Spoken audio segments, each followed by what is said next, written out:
such a thing is because you don't like someone who built it, because there is a history of invasion, there is cruelty, there are terrible truths of the past. Shashi has been…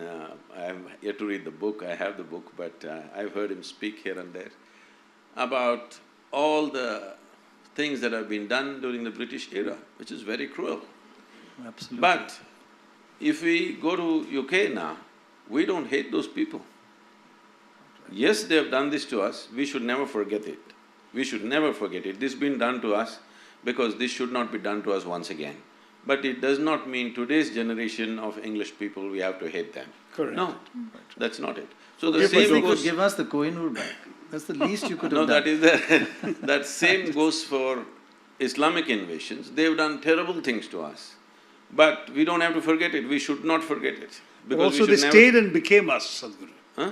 They stayed and became us. There were some invaders who came and looted and left.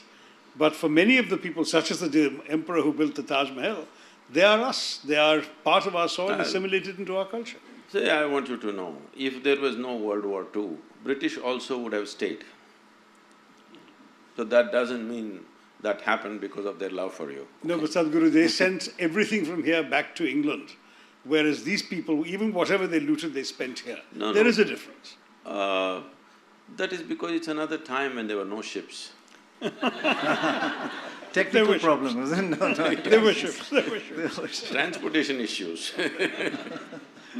Besides, they had a land route back home to the Fergana Valley, they didn't use it. It's not easy to go. But you say, whether they did or not, one should not hate them now and should not build walls around them now. Is that your message? See, what I'm saying is, historically many ugly things have been done by different people. Quite right. Ugly things that have happened to us as a nation, we must remember. Ugly things we've done to ourselves also. That also is there, that's another aspect. Right. What others have done to us, we must remember, but we should not become bitter because this bitterness will destroy us. Why we should remember is so that we don't make the same mistakes and get into the same pit once again. That's very important for me. Of course. But at the same time, if today, let's say, UK spoke the same language that it spoke during the colonial era, definitely we will not accept them. Unfortunately, with certain groups of people, they're trying to speak the same language which was historically spoken way back. So this creates a whole lot of confrontation in the society. And this entire misuse of this for democratic purposes, when I say democratic purposes, because it's all a number game, so people are playing this game for last 70 years. So naturally you have kind of brought this little bit of fear in others. Fear means people are saying what's happening in Iraq and the Islamic State and stuff, what happened in Kashmir. So people think if these numbers increase, this will happen to us also, because it's happened in the past. So I feel if one thing stops, I think this entire little bit of heat going on between communities will die, that is, you don't try to change the dynamics of demographics. Just let it stay this for next 100 years, without anybody trying to increase numbers, you will see everything will level out. This is the only fear. That's why there is reaction. What religion are you? What religion are you? I never identified with myself with any religion as such, because we must understand this, religion is a very foreign thing to India. Because when you say if you have to belong to a certain religion, you have to believe something. But this has always been a land of seekers. We never ever believed anything.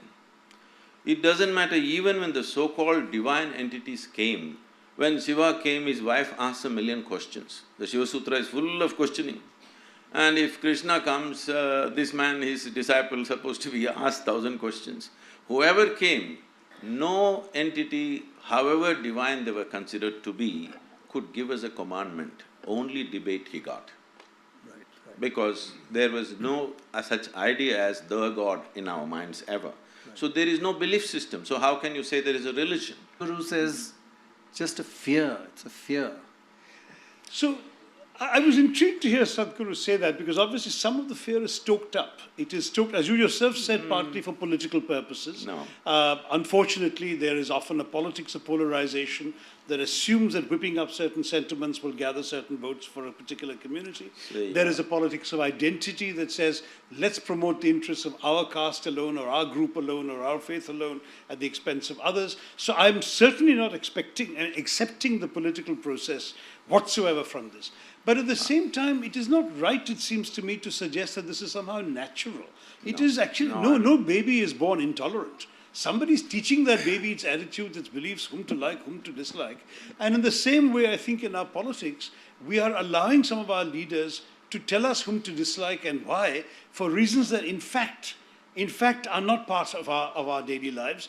You rightly said in the villages of India, people live side by side and they don't feel any of this hatred and unpleasantness. Is that a correct interpretation of what you meant?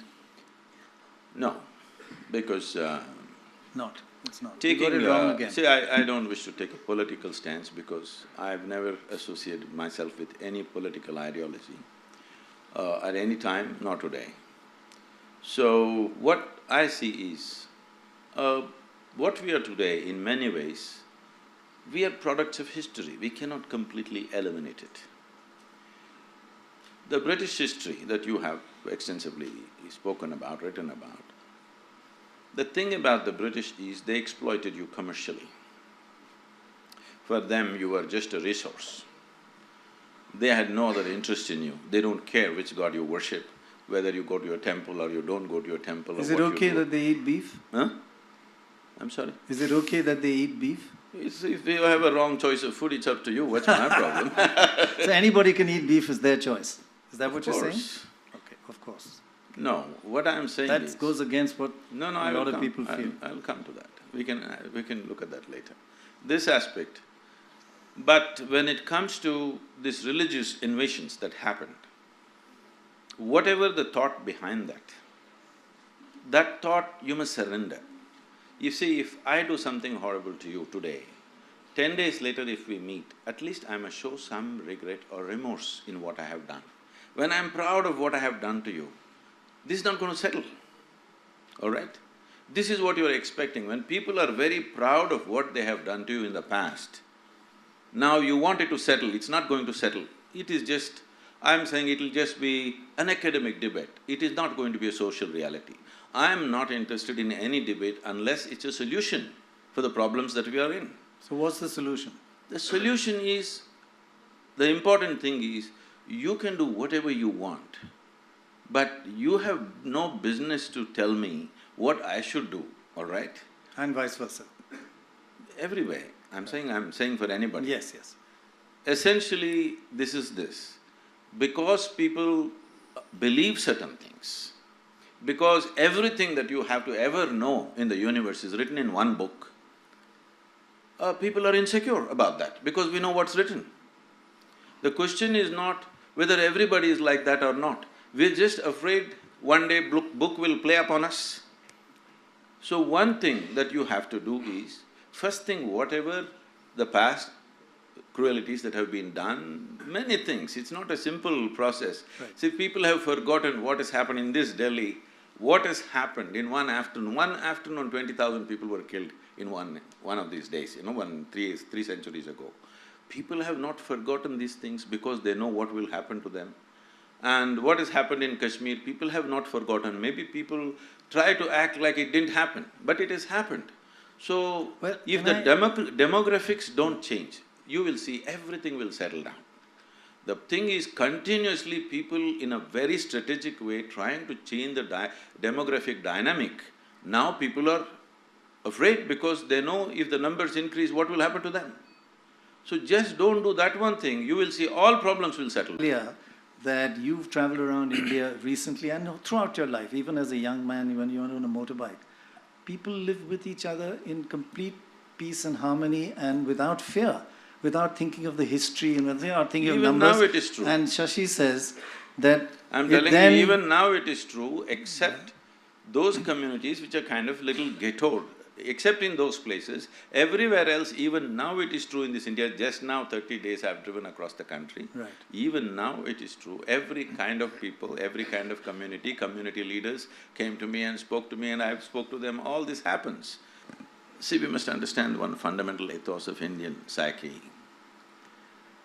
we don't really have a problem what God you worship, because in the same family there are 32 gods and goddesses. And there is Ishwar Allah Tero Naam. No, that's okay, but I'm saying even before that. Yeah.